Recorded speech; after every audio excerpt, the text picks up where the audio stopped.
All right. So yeah, I had a video come up in my recommended today, so I thought I'd give it a watch with all of you here or anybody who'd like to show up. Um, just experimenting with this format of reacting to videos. It's not been something I've done much in my history, but I do think it's worthwhile. So yeah, let me just finish setting this up and we'll get it on here.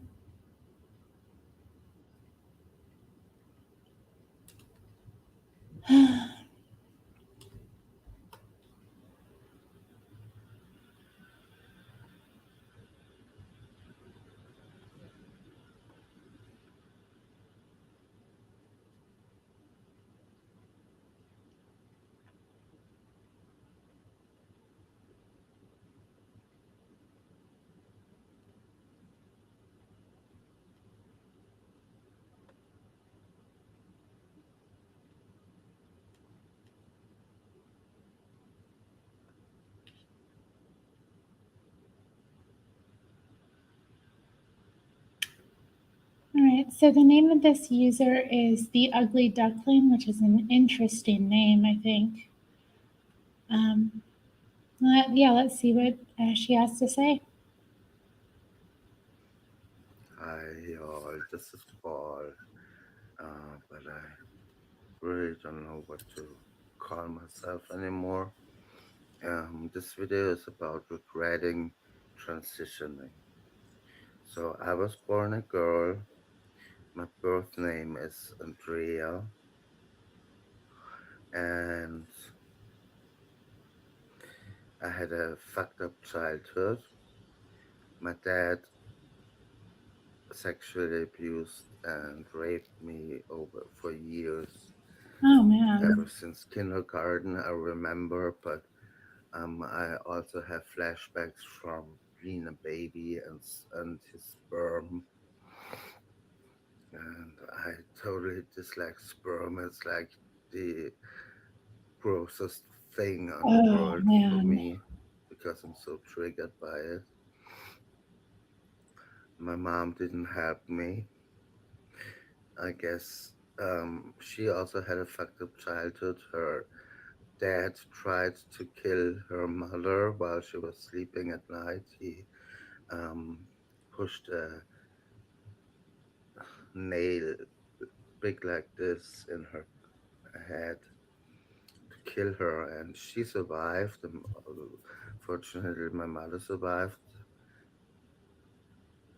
um, and he was in jail for over 10 years. And my dad has also fucked up childhood, so they are not very healthy. My dad is a psychopath, a narcissist. He um what's the word in English? He behaves like a child. He always called my mom uh mom, mother, mama. That's what he said, mama. And he called me his treasure, his schatz, schatzi.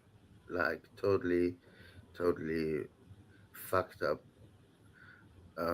role disturbance. Like he was really, to him, his wife was his mother and I was his concubine. Or because he was I've so seen this with a lot childish, of you know. transition He can't handle FTMs sex actually, really well, what she's but he talking about. also always went to prostitutes. Then that was so fucked up because I was raised very strictly Catholic, and I have a younger brother, and I always had to be like a little grown up. So they took away my childhood from me. My brother and I, we weren't allowed to laugh loud. We weren't allowed to be kids, you know. Don't do this, don't do that. Don't be happy because it will be bad again. My dad is also very sadistic. We didn't get beaten up as a no physical uh, abuse. Besides, my mom always did this. I will smack you right now. So this, and she kicked her ass, or no, not my brother's, but mine. Um, and till in my late 30s, always when somebody moved really quickly, I just shrugged and I was so anxious. Because of this. And what's the really fucked up thing is that my mom was jealous of me as a kid in first, second grade, later on as well. She was jealous because my dad fucked me, but on the other side, Oh, Lord. she's really Catholic, like uh, Oh, man. This is sickly rough. I'm sorry, Catholic. y'all. She was glad that he didn't want anything from her. I mean, sometimes he did, but she said she couldn't do it because he was such a pervert. Uh, he or like he fucked my elementary school teacher, and I grew up in a little village. Ever since I was 3, we moved out of town to a nearby village, and everybody talked about it. And my mother was so ashamed. I feel so sorry for her. And he fucked up my neighbor. Uh, and he also tried to fuck my mother's best friend. And when we were together, we spent evenings together in our house or in their house. And he was always trying to sit next to her, and he always uh, touched her crotch and laid his hand on there, and she didn't dare to say something, and kept it a secret. But one day she told my mom, and my dad gave me two sexual diseases, STD. Oh, good God. First, when I was in elementary school, I had hepatitis. My mom denies it. She says it was milts. What's the word for milts? An organ that is not my liver, you know. But she's lying, and she burned all evidence. And I was sick for 3 months, and it was really dangerous. And I had uh, yellow eyes and what's the name? Um, Gelbsucht. Uh, I translated from Gelbsucht into an English equivalent, but maybe you will know what I mean. Yellow. You know Jaundice. when all turns yellow. So it was my liver, This poor baby. and then he also infected me with a. I had a problem with my vagina, and it stunk, and I was so ashamed because all my classmates said, "Oh my God, you stink so much." And so one time I couldn't bear it anymore, and I told my mom about it, and she just said, "Oh, that's nothing special. Every little girl has that." She didn't take me to a doctor. So in the 80s, when he went to prostitutes, there was no condom restriction. So I guess that's where he got all, where he got infected and What a bastard. uh, passed it on to me. And so about transitioning, I think now that it's just been a way to cope and a way to stay safe. But I don't need this anymore. I want to detransition. I'm not sure about my top surgery, if this is a good thing or a bad thing. I never wanted my breasts, but it could also be because I didn't want to grow up, because I was afraid of being grown up, and um,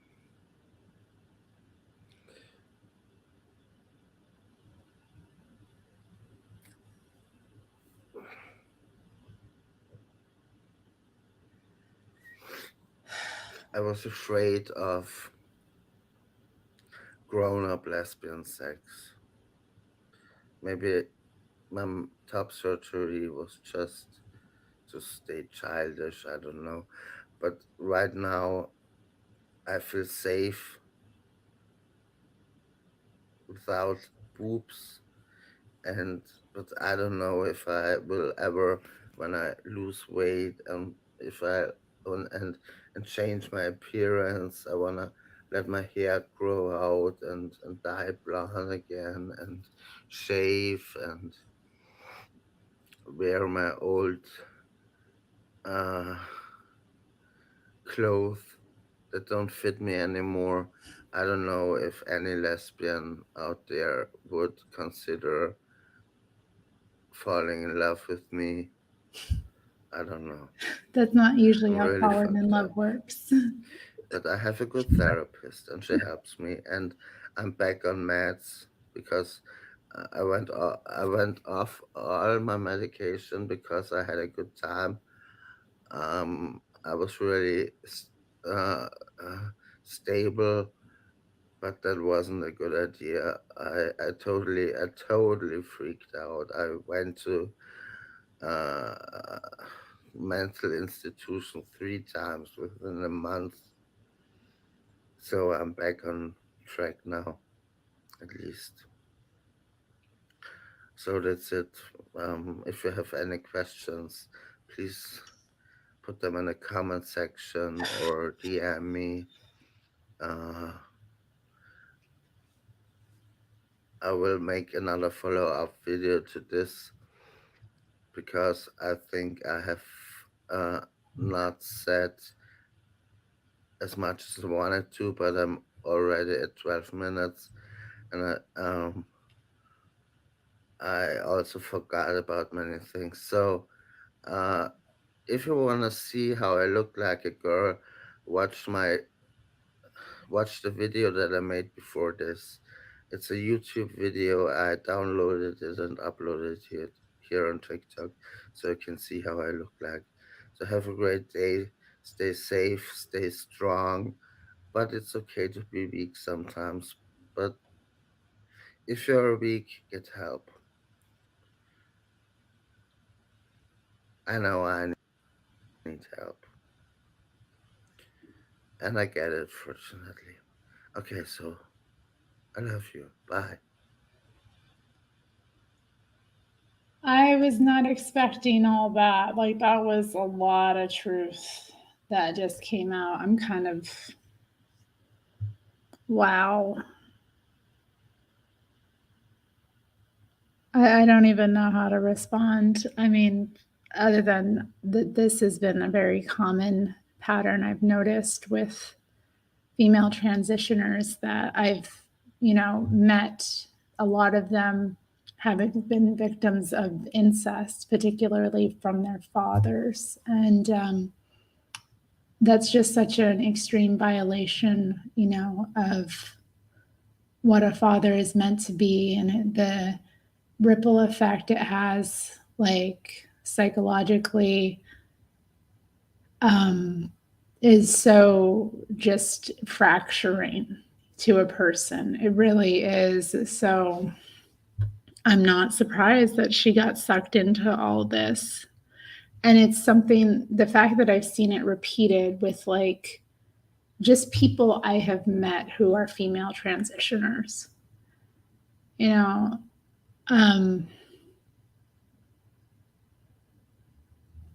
I mean, it's a small community of people, really, it is. And the fact that so many I've known have that same story. And here, like, I didn't know what to expect. I didn't watch this before I played it. And the fact she's saying the same thing, it's really, you know, I'm really wondering, you know, as people get pushed down the trans train, how much is investigated about their history of sexual abuse, specifically with female transitioners, because it does seem to be a very common pattern that females are using this as a way of coping with existing in the world as, you know, they feel like targeted.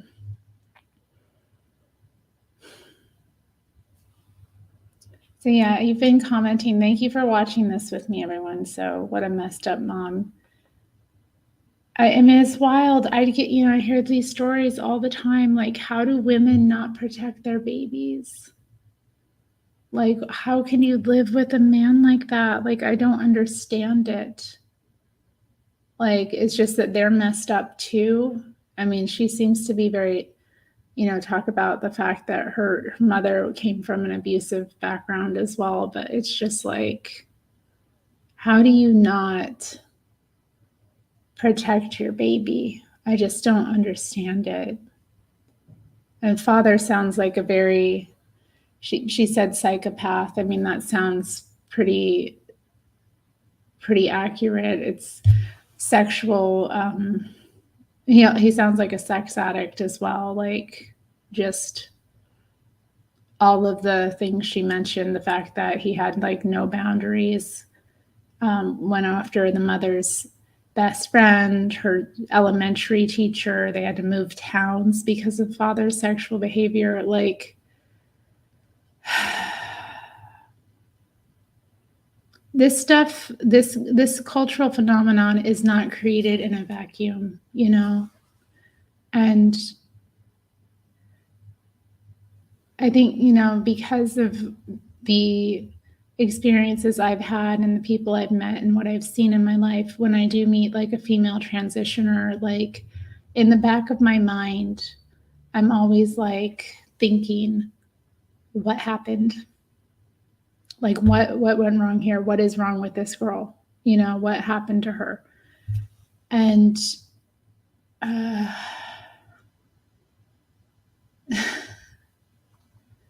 don't know. I'm happy that this woman is, though, wanting to regain her identity and, you know, step back into being a woman and not, you know, fighting against that. I think that's a great thing, because honestly, it's a wonderful thing to be a woman. Like, I wouldn't want to be anything else.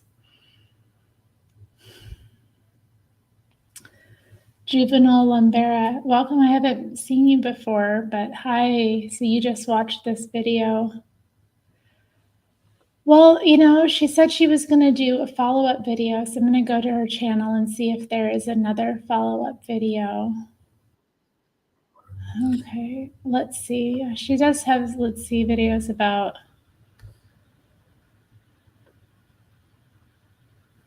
my female singing voice pre-T. Okay, she has a lot of, wow, a lot of videos.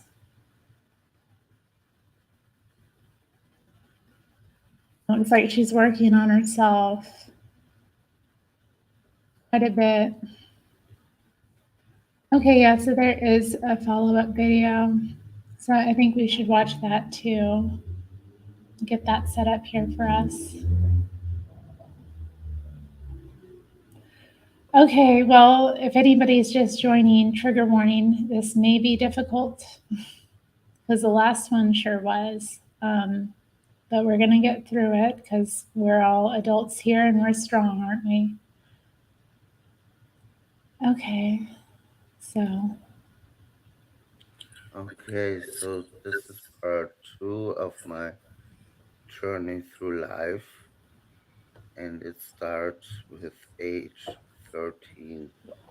I was always the perfect child with the best marks at school, and at age 13, when I was 10, no, I started when I was 10, they put me in a all-girls private Catholic school with nuns. Funny thing is that the headmaster was a nun called Sister Fidelis, and I when she when she went to when she was in pension, she outed herself as a lesbian. Um, lesbian nuns. when Kidding. she didn't wear her nun clothes anymore, and she started living together with a girlfriend. That was very cool, I thought, but also very sad because she had to cover it all up till she got retired. Um, okay, so there I was with all the girls, no boys allowed in that school back then. Now it's different, and at age 13, I hit puberty. My breast started to grow. I hated it. I got my period. I hated it. And so I don't know how it all went, but I um started suffering from bulimia for 8 years. So my breasts Wow. didn't grow anymore. My period was gone. What was good thing for me because I kind of started repeating my childhood trauma with my dad, the rape and all that stuff. And So I couldn't get pregnant. That would have been reversed. And I know a girl, actually, or now a woman, uh, that was raped by her dad and she got pregnant and she kept the child. I could never keep the child. I would really vote for abortion on this point. God, yeah.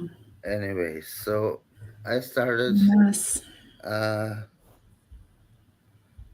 I started How can you do that to your skipping fucking school child? and I didn't study anymore. I got bad marks and I was I was a mess.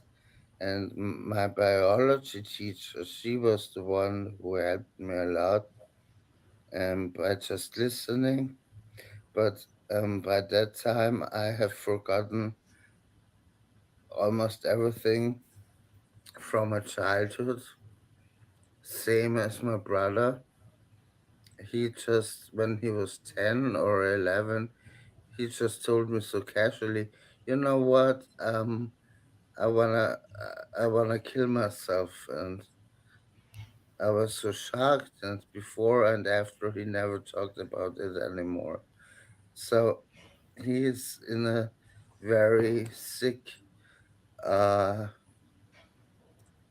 uh, no, um, symbiosis relationship with my mother. So when she dies, I'm really anxious that he kills himself. Really. Um,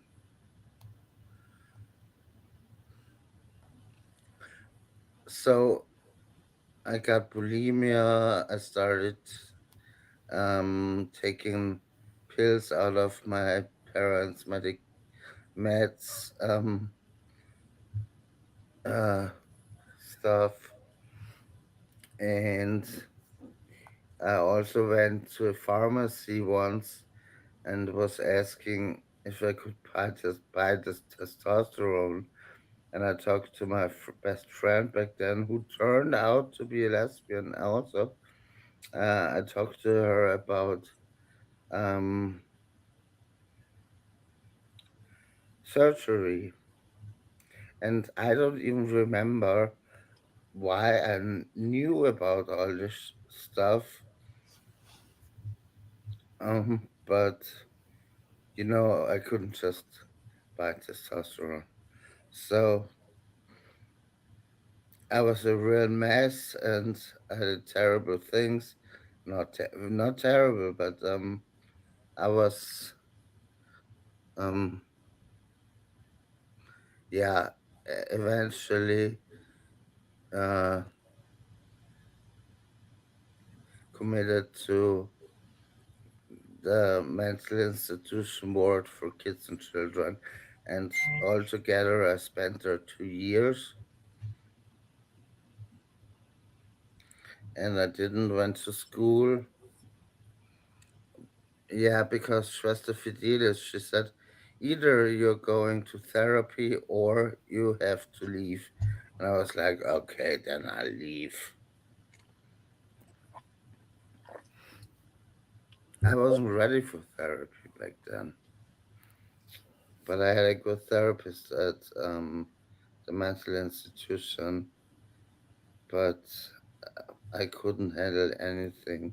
I just wanted, I didn't want it to know anything. Oops. Ah, sorry. Um, so then they wanted to bring me back home, but I said, if you're going to do this, I'm gonna kill myself. I'm sure about that. That was not even a threat. It was, please help me not to go back there. So I ended up in a shared house, a supervised shared house for girls, for 12 to 14. I don't remember anymore. And there was Wow. every time, day and night, there was a supervisor there. They were not really good trained, and later on they got all um, dumped and replaced by better trained and educated people. And it was a hard time for me because I hated it there. I felt like everyone was even sicker like me, what is really, in my mind, um, hard to do, hard to accomplish to be sicker than me. I was there for a year, and the best time I had there when we went on survival training, 5 girls, 2 supervisors, and to Scandinavia. And we were in a national park, and first we spent um, weeks on trekking. The nature was so beautiful, and you never saw, hardly saw any other people. Then we went to Stockholm, and there was the 90s. I don't know if you remember Dr. Alban. Uh, I tried to find his. I don't know. I know he was a dentist there in Stockholm, but I guess he had a hairdresser saloon or clothes shop. I don't remember. Anyways, I found it, and I was so happy. But that day he wasn't there, and I was a huge fan of him. It's my life. It's my life, my life. I don't know this song, y'all. uh, and at age 15, I got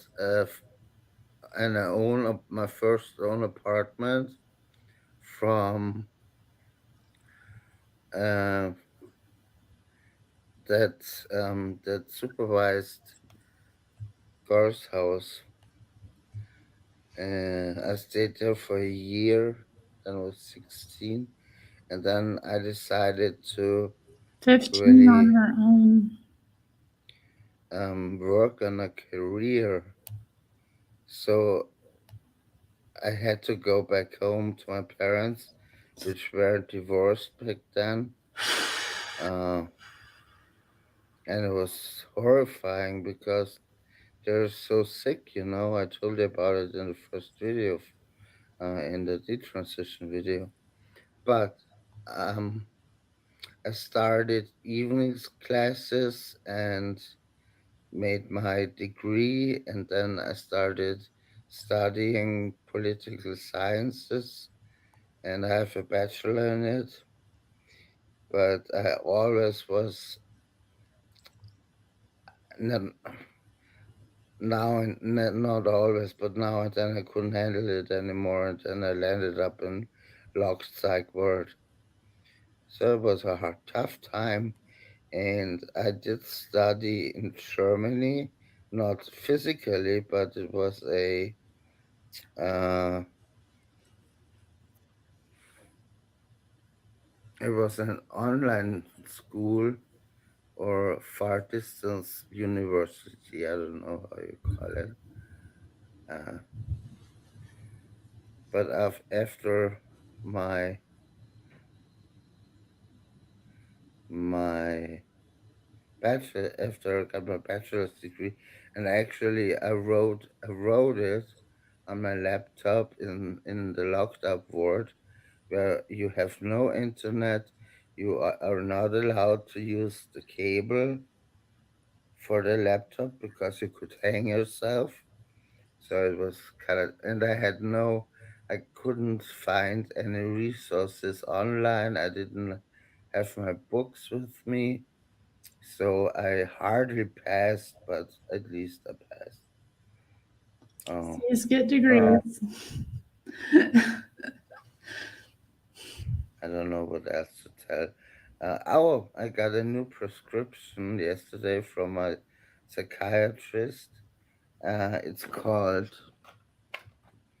risperidone in Austria, and it really does me well.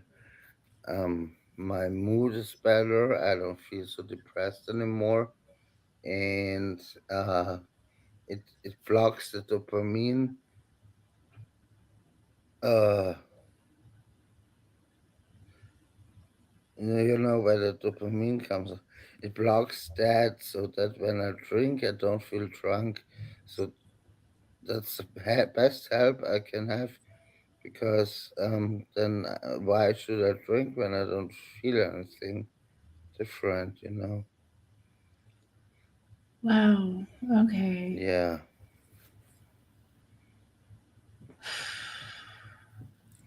that's it. I guess not as horrible as the last one, but maybe worth the watch. Give it a try. Hi. Oh, and I forgot to mention that I was like 15 when I was in my first gay and lesbian bar here in Salzburg, and I spent years and I was almost every night there, and I had my nicknames there, and we had a couple of gay and lesbian bars, um, but not anymore. I don't know why there aren't many left. So you really have to go to Munich or Vienna or Linz. Uh, yeah, but I spent years there, and I remember a friend of mine. Actually, it was my boyfriend because I tried to come normal, didn't work out. And the cool thing was that he didn't know if he was gay or not. So we went to Vienna and went to the most famous uh, tra- LBGTQ plus. No, LBGTI plus. LBGTQI plus. So Oh, yeah, I know. It just gets bar. longer and longer. And I saw my first drag queens live, and I was so happy. It was such a great time back then. This is what I wanted to tell you. I had years and years of being not as ugly lesbian, and but I couldn't handle sex. There was a problem. I I'd imagine so, yeah. yeah improvised. Let's call it that. Improvise. Interesting. Oh, and when I was in psych ward at age 13, um, my mother wrote in her journal that I was with Satan, and that she had to break up, like cut the connection to me and leave me alone, so she can be safe. That's how fucked up she is, religion wise, and she gets worse and worse. And I'm the bad child.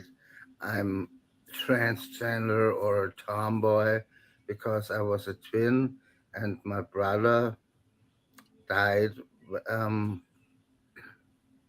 when she was 3 months pregnant, and somebody told her Wow. that I ate the soul of my brother, and now I'm a tomboy. Yeah. Okay, well, yeah, that was a lot. Um, I like how I'm wearing my Morrissey shirt, and Morrissey was the recommended video. I don't know. It could probably stand to watch it, honestly, after watching that. It's interesting too because she's much older than a lot of um, the internet trans community that's kind of out there, that you see on social media that's pushed forward. You have usually the young 20 somethings. My teal woman here says she's heard this story before. It is very heavy. Very, yeah, and just sounds like totally like psychopathic dad.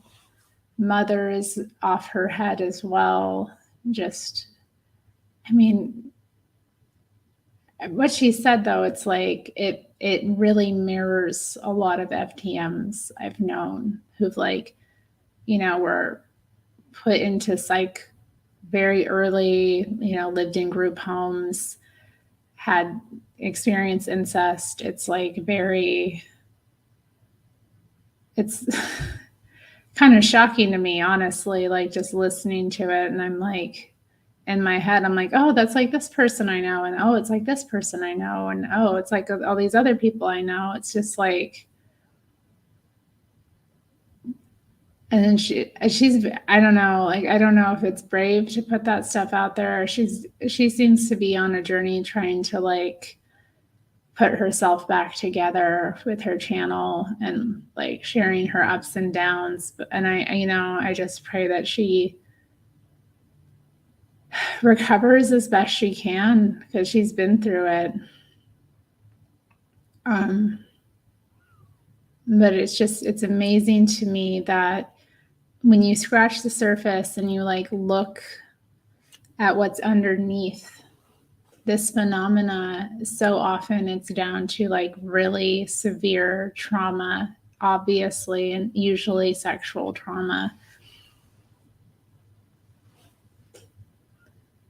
I've heard too many stories like this, unfortunately, but this is a lot of them all at once. I know. She went through it. This woman really went through it. So my best wishes to her, honestly, because that's just so much to go through. And, you know,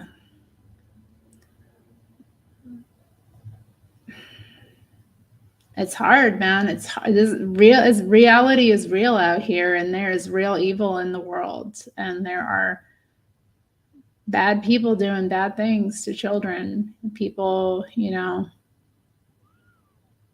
and it has a real effect. And it's just amazing to me that even in today's age, like these like real matters, like what really goes on, it's just still so taboo to talk about and to like actually expose the real issue, which is incest. I remember reading the book, I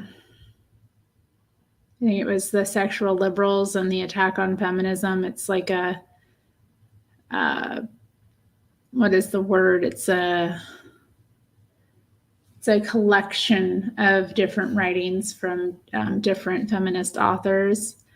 And in that book, there's a section on like the movement against incest and how it was like, how it had taken off and how it was kind of stopped in its tracks once it started to come out, like how common it is and how many men actually were guilty of doing these things to their own daughters. And men who would be respectable members of society in many cases, like he didn't see anything wrong, or they felt like it was an entitlement that they had access to the women in their family. It's sickening. It really is sickening. And hopefully, like as a society, we've I want to say we've grown, but we haven't, because it's like there's nothing new under the sun. Everything that was happening to her still goes on today and will continue into the future because the world has fallen. But yeah, I just thank you for watching this with me. I thought it was I wanted to hear her story, what she had to say for herself, and she really did say a lot. And it definitely did resonate with what my experiences have been. Meeting different female transitioners, and it's very, even though a lot of them will maybe admit or be open about it, like they still feel that it's not related to their desire to transition, that's somehow separate, and it really isn't. It's very clear that psychologically this is a method of coping that many women take on because they feel so much anxiety and fear around being female in the world. And also, I mean, if you're in that situation as a child and the man is, violating you, and the mother is, not protecting you, not taking you out of that situation, not in any way trying to assist you or be your ally, I mean, you would have a great deal of resentment and hatred towards women as well. Because of that. So yeah, it was very brave of her to get on and like really tell the truth about her life and her experiences like that. So if anybody does go see her channel and be, just I would say be gentle and be kind, and just wish the best for her, because she's really been through it. And it does appear that she is trying to get herself back on track in some way. And it's too bad, that her parents were, she had this Catholic upbringing. It's amazing to me how people can,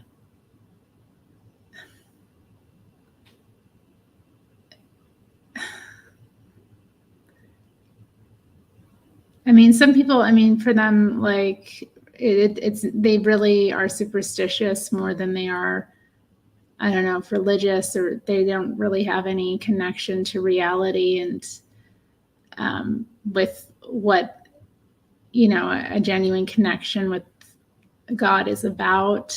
And it is very heartbreaking to see that with her mother, or the way she describes her mother just abandoning her and just saying she was of Satan because she was struggling with mental anguish and pain from all of the horrible things she experienced due to her family life. It's just amazing to me, like how little insight there is. These things should be tools for people to better themselves.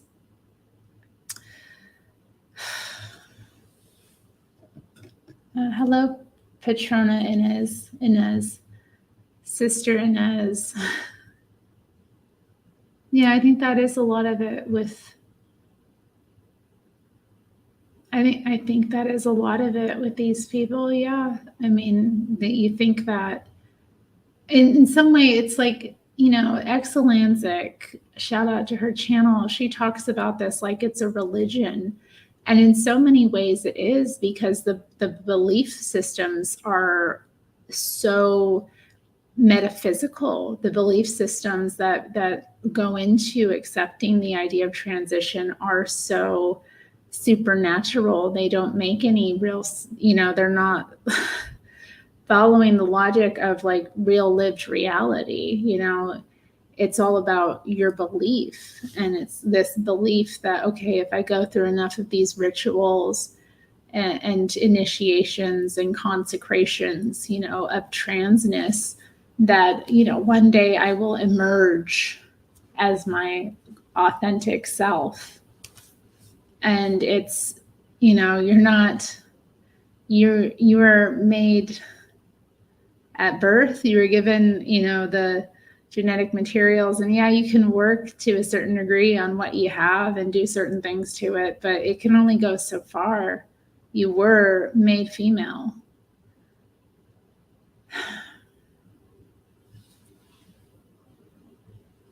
I feel bad for her, but destruction of the body doesn't create a future or cover up the past.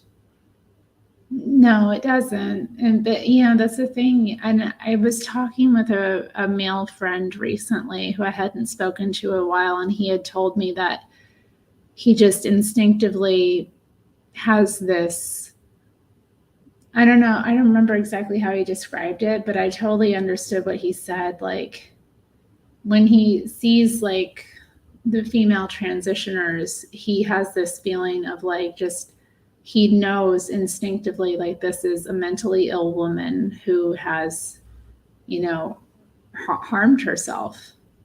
And it's difficult for him to even like look at, them. And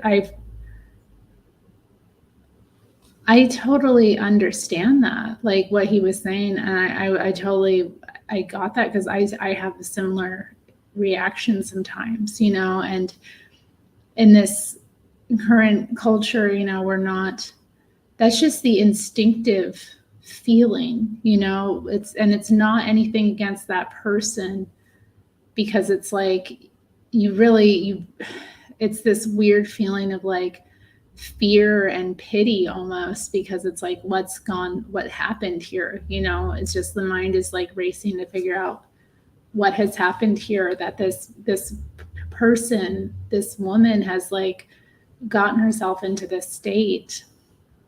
God, this is heavy. It's very heavy. Teal woman here says they believe God is merciful, but gives no mercy to their children. And you have the symbol of the ram, the Aries.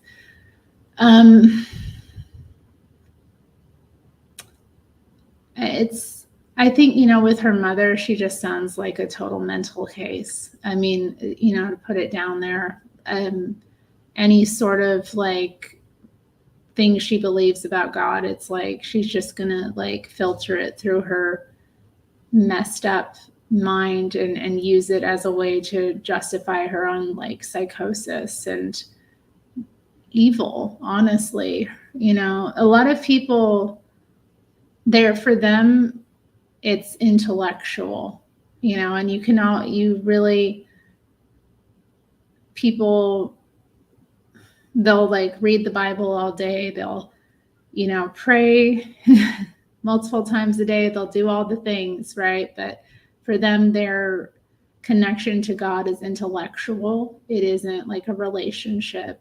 And if your mindset's already like all whack, you know what I'm saying? Like if you've got the kind of mindset that's all like messed up anyway, there is no like renewing of the mind that can happen, because it becomes this like tool and weapon that people then use to justify themselves and to, stigmatize others. She doesn't have to face anything that she's done to her child, because like, her child was a twin who like absorbed the twin that died in the womb and then became a tomboy, and in her mind seduced her husband or some S word like that. Like, I mean, I don't know how these women like, just how do you betray yourself and your child like that? Like, it boggles the mind. And a lot of these women are perfectly capable of, they're not stuck, and they usually end up divorcing these men, but they couldn't get their child away. Like, like what I don't know. It's really hard for me to wrap my mind around this psychology of a woman who allows that to go on.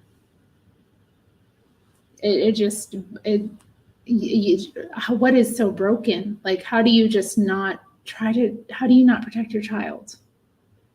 I don't have kids, but I know if I did, how I would feel about them. You know what I mean? Like, I know what my instincts would be. I feel like it's human, and it's not even human, it's animal. Like, your instinct is to protect, to defend, to nurture, to care for. Like, I don't know, like, how they do that. And of course, the reverberations of women not protecting their children, it just spirals. Now, this woman has a whole, if her mother had like stepped in and defended her and protected her, would she have gone down this path? Probably not, because she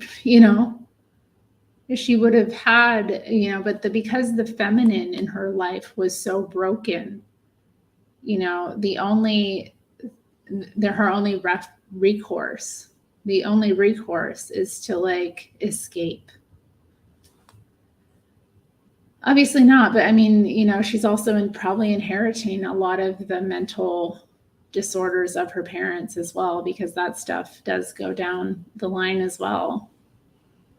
It does boil down to self-harm, self-hatred. Yeah, you are an Aries. Wonderful. I gotta read more Toni Morrison. I don't know. Yeah, I think I've read one of her works. Why do you want to read more of her? No. I mean, it comes down to that, like, I mean, in a life or death situation, if you have like some sort of tumor or something like that, okay. But even then, that's a like worst case scenario, and it's a horrible thing to go through, and nobody wants it. They don't desire it, they don't clamor for it. It's a rough decision.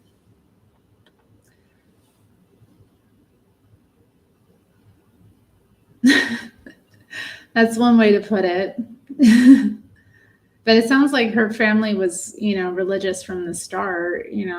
They put her through Catholic school and everything. So I don't know.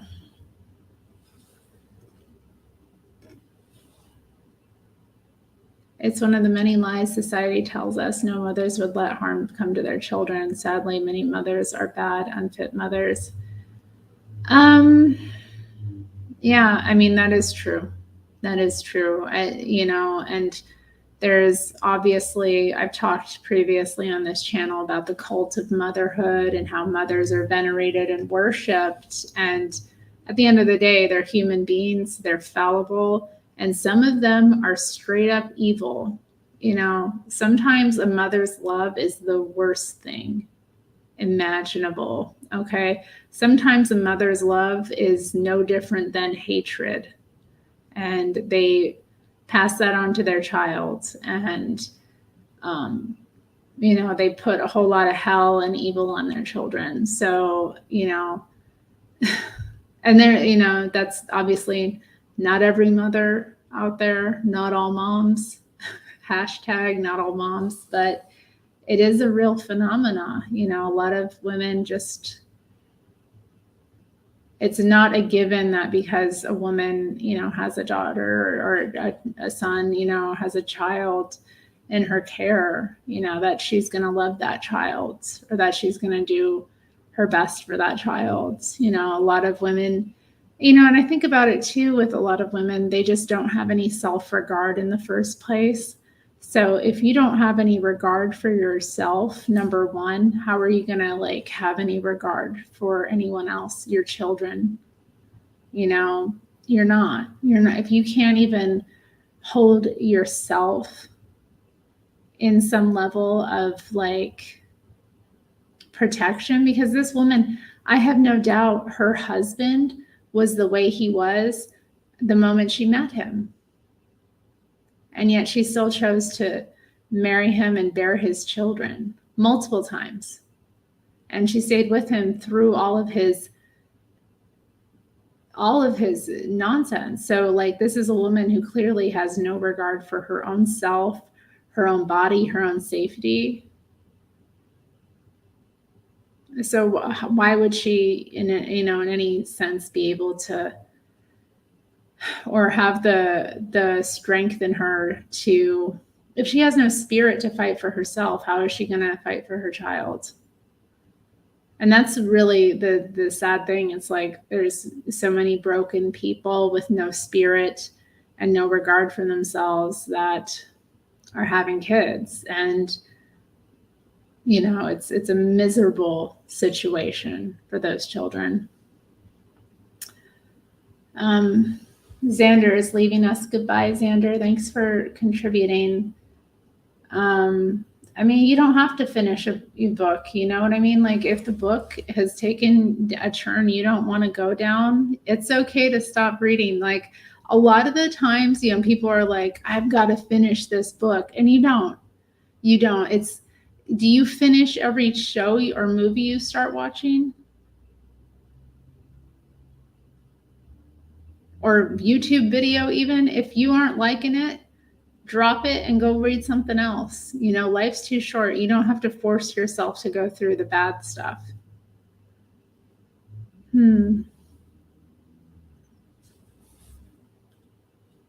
Yeah, Patrona says, yeah, if a person can't even respect or care for oneself, how can they take care of a child? Indeed. But I think also you might be able to take care of the,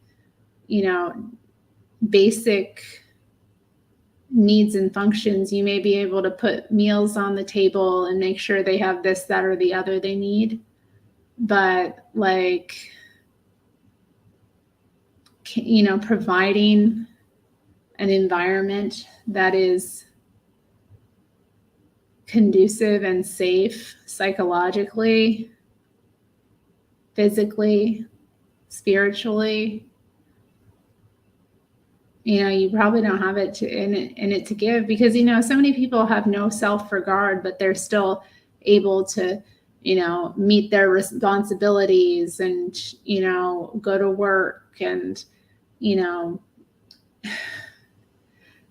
groom themselves and feed themselves and pay their bills and such, but at the end of the day, like, there has to be that level of spirit within that animates you and keeps you going and keeps you fighting. And a lot of people are dead. A lot of people are spiritually dead. And that's something that I've kind of come to understand in the past couple of years. You look at people, like, so many people are the walking dead. There's the lights are on, but nobody's home. They don't have it in them. And it's I don't know. If you do have it in you, if you are one of the living, you are blessed, and you are a light in this world. Okay. But of course, anyone can be renewed. It's possible for all, but the path that leads to that is very narrow. I think I didn't expect to be on this long. We did watch 2 of this woman's videos. Shout out to the Ugly Duckling for giving us something to talk about today. Hope that, nothing was said that, is offensive or hurtful in any way. It was definitely meant I was just curious about the video. I didn't know what to expect. And wow, I really appreciate how real she was with her content. It takes a lot to get on there. Hello, Dan. Oh my. That's how I look when I'm scrolling on my Facebook. It's the face I make. I'm like, oh no. So yeah, that was it was a lot. I appreciate her honesty, and I just appreciate so much that we can have this conversation.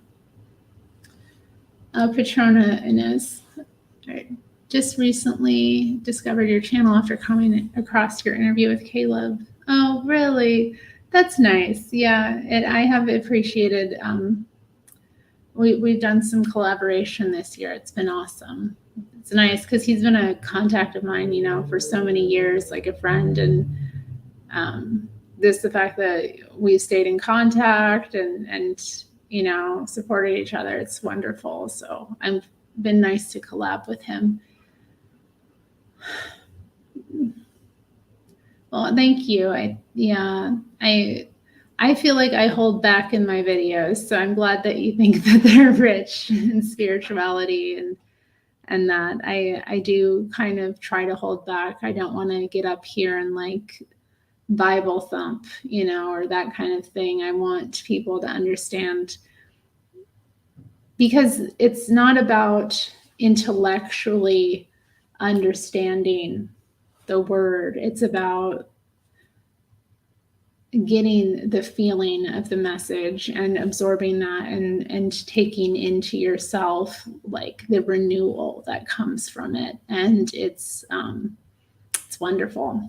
It really is. Like I said, there is so much of the world is, if you follow the world, if you look to the world to tell you who you are, you look to the world for an identity, what you will have reflected back to you, and what you'll just go down all of these rabbit holes. You'll get stuck in all these different things. You'll end up with a bunch of nonsense on your on your Instagram or Twitter bio, you know what I mean? And that's not who you are. Who you are is a child of God, and someone made in God's image, and someone, you know, valuable because of it. And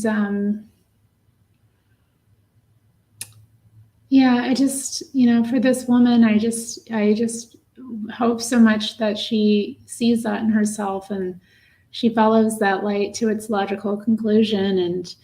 And yeah, I was going to wrap up, but thank you. I appreciate you being here and watching my videos, and I'm glad that they are edifying to you, and I hope they continue to be so. And to anyone else watching, you know, thank you for being here as well, and thank you to everyone who participated in the chat and watched this with me. I know it was heavy. It really was.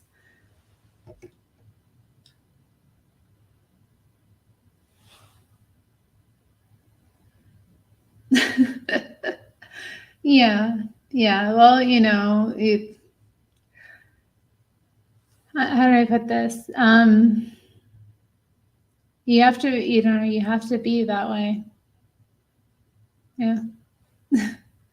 I'm a real person, you know, I'm not on a pedestal here. I'm just a real person living my life and making mistakes along the way and getting humbled and still, like, you know, doing my thing. So, but thank you. I appreciate your feedback. And everyone, thank you for being here. And anyone watching on catch up, you know, leave your thoughts. I'd, you know, love to know what you think. And I'll be back here another time, okay? Bye.